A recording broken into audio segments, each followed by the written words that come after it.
Well, thank you very much, everybody. And starting this June, the United States will host the 2025 Club World Cup, which will feature 32 elite soccer clubs from all over the world competing in 63 matches across 11 American cities, including Cincinnati, Ohio, Charlotte, North Carolina, Los Angeles, California, Nashville, Tennessee, Philadelphia, Pennsylvania. So we have it in 11 American cities all over. And these are great cities, too, and they like soccer more and more. I guess some of those cities specifically, they really love it. And next summer, we'll host the official 2026 World Cup tournament, where 48 national teams will compete in 78 matches right here in the USA. And that'll be something very, very different and very special. These events will also generate tens of billions of dollars in economic activity for local businesses and create thousands and thousands of jobs.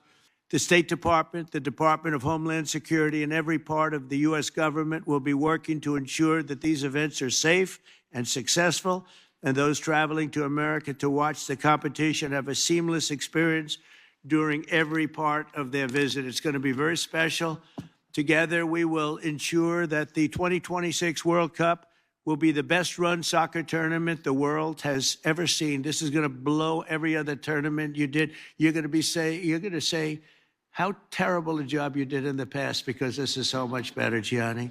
This is going to blow them all away. I don't want to insult my other friends from other countries, but we're going to blow them away, right? Everybody, thank you.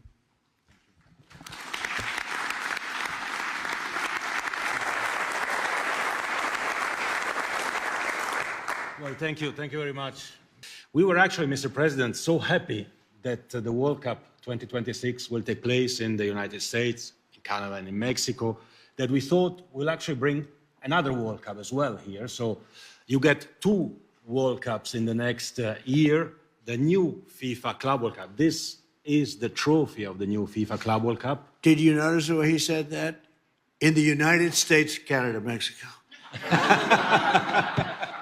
That's the way it's supposed to be. I had to interrupt. I'm sorry. Go ahead. No, well, 78 games will take place of the World Cup in the United States out of the 104 games. But the Club World Cup this year is a new competition, will take place in the United States, in 11 cities of the United States. It's new. It will make history and this happens before the World Cup, of course, next year. So in 40 days, the Club World Cup this year, we have the World Cup next year, United States, Canada, and Mexico. Of course, 104 games, Mr. President, 104 Super Bowls in 1 month. We'll have 6 billion viewers. The final alone will attract between 2 and 3 billion viewers. This is, 15, 20 times more than the Super Bowl. The entire world will focus on the United States of America. And America welcomes the world. I'm very happy to say that, Mr. President, because I know you. I've had meetings with several members of your cabinet as well. You have established this task force. America will welcome the world. Everyone who wants to come here to enjoy, to have fun, to celebrate the game, will be able to do that. Something that they have never seen and they will probably never see again. Thank you very much. We are here for that, and I'm looking forward to these 2 World Cups. Thank you. Thank you, Mr. President.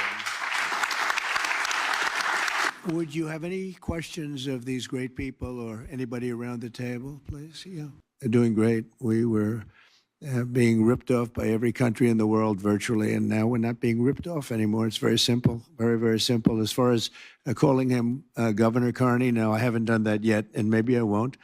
I did have a lot of fun with Trudeau, but I think this is a big step up. It's a good step up for Canada.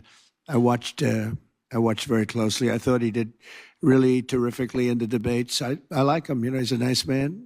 We get along very well. We had a great meeting today. Really good. I think the relationship's going to be very strong. Thank you.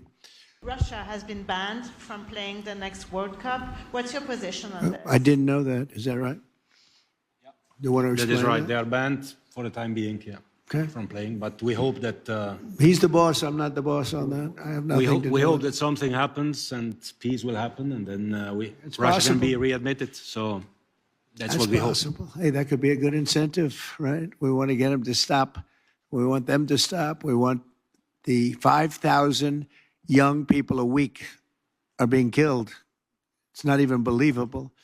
The Russian soldiers and the Ukrainian soldiers mostly. Also people in towns every 2 weeks. Horrible things going on over there. So we're gonna get that war stopped.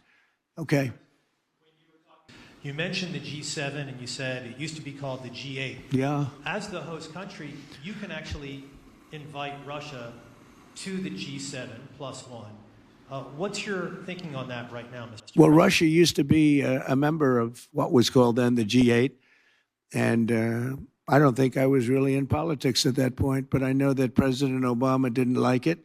And they voted Russia out. And I say if they didn't vote Russia out, which I thought was a very foolish decision because it's a group of people sitting around a table. I've done it many times with them. And you get to know them. And I say that if it was the G8, if Russia were in it, I think you probably wouldn't have this ridiculous, deadly war going on right now. I thought it was a very bad decision. It was headed by Trudeau, by the way, and Obama. They were the ones that really fought hard to get Russia out. I think if Russia were in, you wouldn't be. They threw them out. And because of that, maybe millions of people are dying. Millions, millions. The numbers are far greater than you think, but millions of people are dying. If he was sitting around a table with other people, 7 people, hammering him and saying, let's not do this, you would. I think you wouldn't probably have had the problems that you've had. So would you make the push, Mr. President, to get Russia back into this group? No, I think it's not good timing now. No, right now it's we missed that gate, didn't we? Huh? We missed that gate with another great decision by some people that shouldn't have been making decisions.